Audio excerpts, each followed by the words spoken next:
नमस्कार दोस्तों। जब हम रामचरितमानस को पढ़ते हैं, सुनते हैं और उसे टीवी पर देखते हैं तो कैकई का नाम ना आए ये कैसे संभव है। उनके बिना तो रामायण अधूरी है। हम उन्हें भूल नहीं सकते।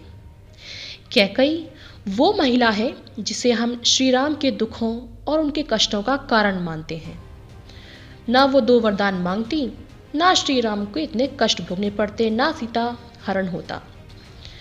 उन्हें बहुत ही कुटिल, धूर्त और एक स्वार्थी माँ के नाम से भी कुछ लोग जानते हैं और कहते हैं।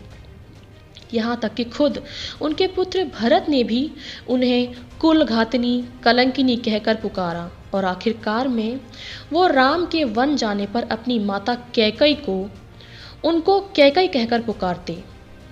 भरत ने उनको माँ कहना बंद कर दिया था।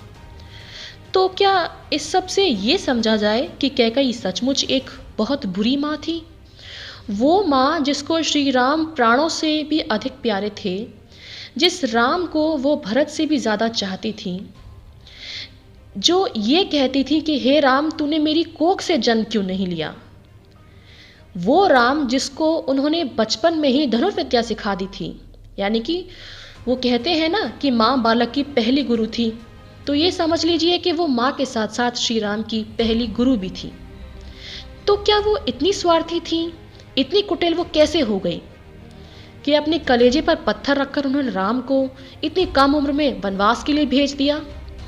जानेंगे हैं ऐसे ही कुछ प्रश्नों के उत्तर, मगर उससे पहले अगर आप हमारे चैनल पर नए हैं नॉलेज ज्ञानी पर, तो इसे कृपया सब्सक्राइब करें और अगर आपको ये वीडियो पसंद आता है तो उसे प्लीज़ लाइक और शेयर करना ना भूलें।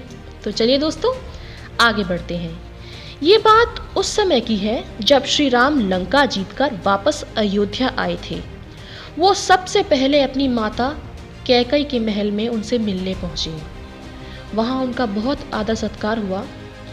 वहाँ उनको सब अपना पूरा परिवार दिखाई दिया और अयोध्या वासी भी दिखाई दिए, मगर भरत नहीं। ये देखकर श्री राम ने भरत को बुलवाया कैकई के महल में। लेकिन क्योंकि भरत एक आज्ञाकारी अनुज थे, वो श्री राम की इस आज्ञा को टाल नहीं सकते थे। इसीलिए वो श्री राम से मिलने आए कैकई के कक्ष में। महल में तो आए, मगर कैकई के कक्ष में उन्होंने प्रवेश नहीं किया और श्री राम से क्षमा मांगते हुए कहा कि मैं इस पापिनी के कक्ष में नहीं आऊँगा। तब श्री राम ने अपनी माता का ऐसा निरादर देखकर उन्होंने भरत से कहा कि भरत, भला माता का क्या दोष है? वह तो वो त्याग की मूर्ति है जिन्होंने अपना सर्वस्व त्याग दिया, वैधव्य स्वीकार किया। तुम्हारे और अयोध्या वासियों के भी हमेशा ताने और कटु वचन सुनती रहीं। किसके लिए? मेरे लिए, मेरी भलाई के लिए, मेरे आग्रह करने पर ये सब उन्होंने किया है।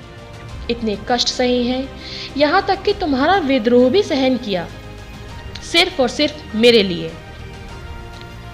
भरत, उनकी कोई गलती नहीं, कोई पाप नहीं किया उन्होंने।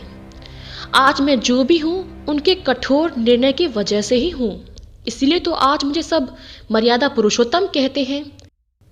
यदि माँ ऐसा नहीं करती तो बस मैं एक अयोध्या का एक साधारण सा राजा बनकर रह जाता। ऋषियों का कल्याण नहीं होता और असुरों का नाश कैसे होता? सब कुछ मेरी इच्छा और सहमति से ही हुआ है। इसीलिए भरत, मैं तुमसे यह आग्रह करता हूँ कि तुम हमारी माँ को, इस ममतामयी माँ को और त्याग की मूर्ति को माँ कहकर संबोधित करो और उनकी चरण वंदना करो। और श्री राम ने सभी के समक्ष ये घोषणा की कि जगत में और भविष्य में जो कोई भी व्यक्ति माता कैकई को उन्हें वन भेजने के लिए उत्तरदायी ठहराएगा, उन्हें बुरा भला कहेगा, उस व्यक्ति को रौरव नर्क यानी कि महानर्क भोगना पड़ेगा। तो दोस्तों आशा करती हूँ आपको इस प्रश्न का उत्तर ज़रूर मिल गया होगा। ये वीडियो अगर आपको पसंद आता है तो प्लीज़ इसे लाइक और शेयर ज़रूर करिए। So friends, until the next video, goodbye and take care.